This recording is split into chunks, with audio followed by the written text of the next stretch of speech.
Thanks for joining me again. I love when people watch videos and then it starts triggering them with more questions, and then they reach out with, "Oh, what happened about this? And what about this?" I love it when that happens because it not only makes me think and try to find the answers as well, it helps you. So, a lady the other day, she was kind of upset when I had said, when we return after we had died, and what I saw with my mum coming towards me, that she was a ball of light. And this lady didn't want her daughter to be a ball of light. She wanted her daughter to be as she looked when she was on earth, because that's the way, she wanted to remember her. And I was trying to explain to her that I think we return to being a ball of energetic light because we've had many lifetimes. So if my soul lived in a body, and it was a male, and he was called James, and he was born in 1826. James lived a life with certain personality, a certain family, certain job, certain experiences. And then when James dies, James returns to the non-physical dimension. And then if the soul that was inside James decides to be born again and comes back in 1962 as me, how could a medium tap into the life of James? If somebody said that they were going through ancestry and they wanted to find this James from 1826, how can you connect into his soul if that soul is alive in me today? Because what I feel is we leave an impression in the non-physical of that existence. So that's why we return to this ball of light, so we can if one ball of light has lived 10 different lives, you can connect into that energy, and then from that you can be shown what a person looked like in that particular time they were alive, what their personality was like, what their job was like, what their family was like. It's kind of like tapping into an information source. So that's why, like, my mum came to me as a ball of light, but I knew it was my mum. And I've heard other people say, you just know she didn't have to show herself to me in the shape of mum. She didn't have to do that because I knew it was her. But I think what happens a lot, so when I'm doing a reading for somebody, if you asked me to connect with your grandmother or your mum or your dad or your brother, whoever's passed,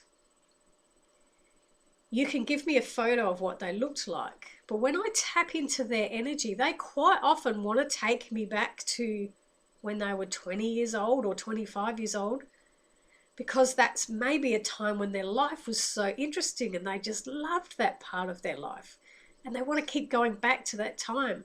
I quite often have spirit energies that will they just want to focus around a particular time frame, and they don't really want to focus at the end of their life. They keep going back to when they were young because that may have been the best time for them and they just loved it, or they learned so much then, or it was active and they felt bored when they were older.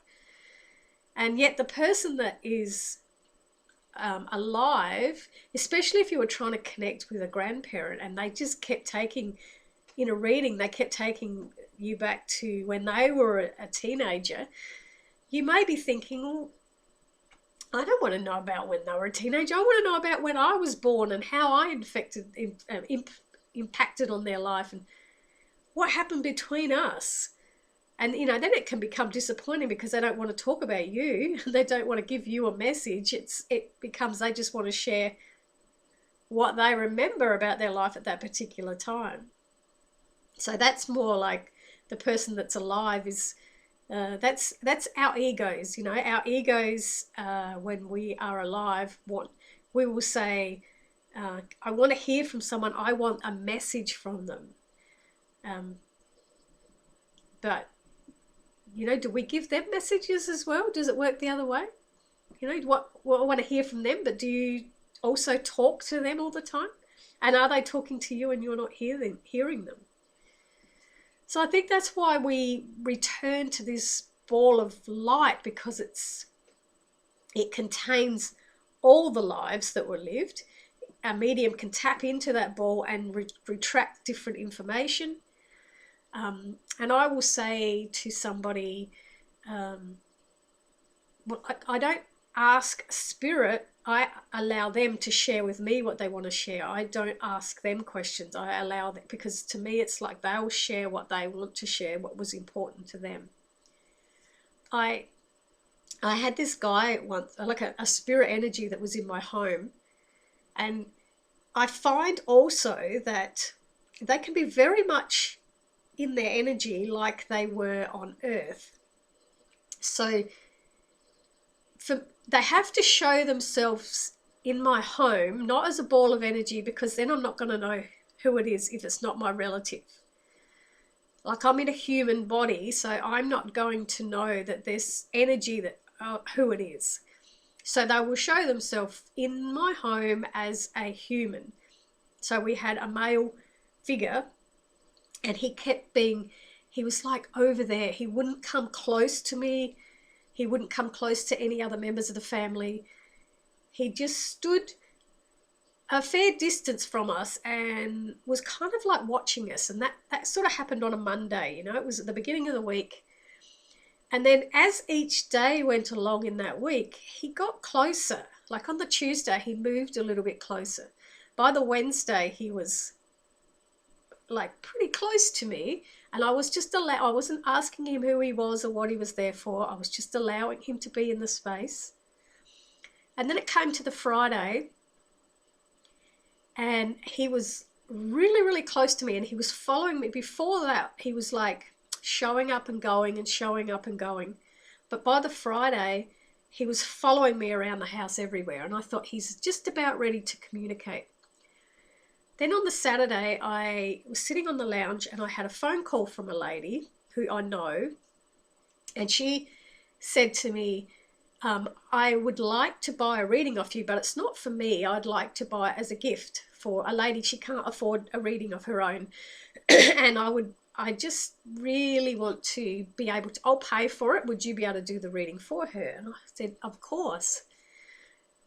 And then all of a sudden, as I'm talking to this lady on the phone, I said, did this friend lose a son?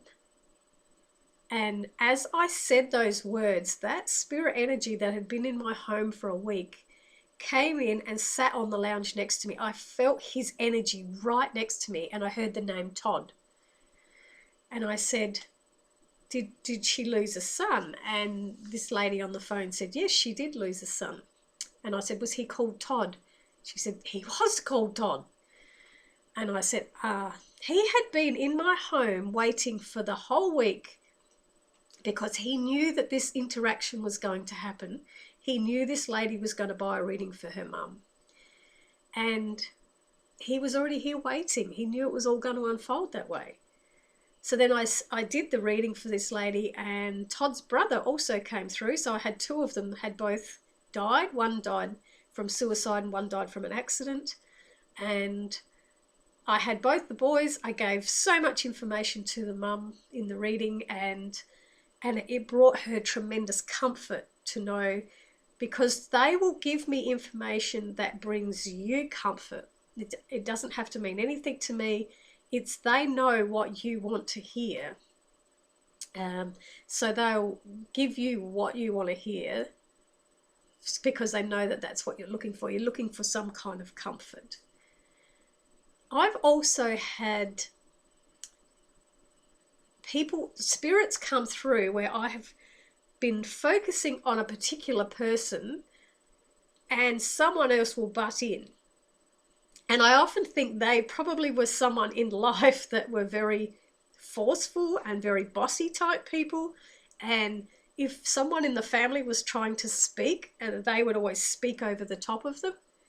And I find they can do the same thing in a reading. I will be trying to contact a certain person, and someone else is trying to come in and butt in basically and get their bloody name, their words out of them, what they want to pass on. And because I'm not wanting to connect with them, they get even more like, you're going to hear me. I'm not going away until you listen to me.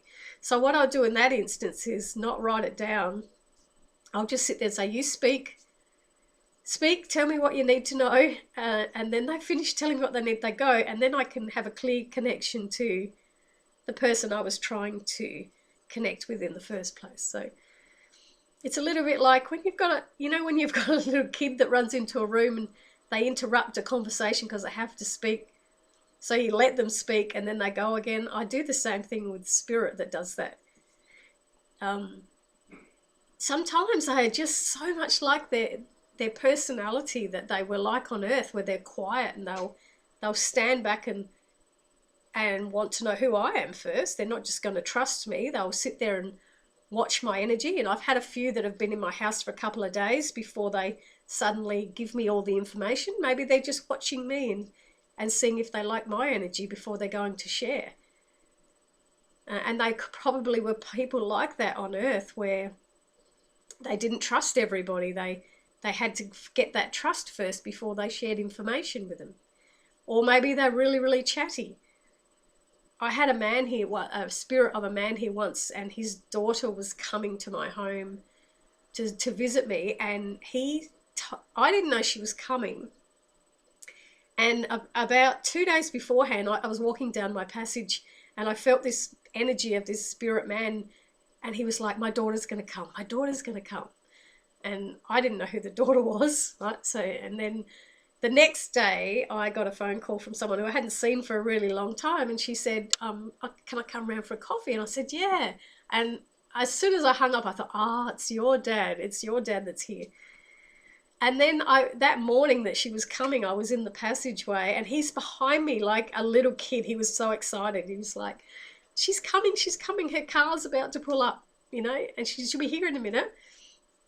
And she came, she pulled up, and I had to share a couple of messages from him, and that he was just delighted that he'd been trying to give her these messages and she just hadn't been able to hear them and pick up on them, and then he just got to share them. And yeah, it was, I could just feel his excitement that she was coming. So, I think he was probably like that in life. In life, he was probably someone that absolutely loved his family and got really excited when he was going to see people. So yeah, it's like they project that whole imprint of what that life was about.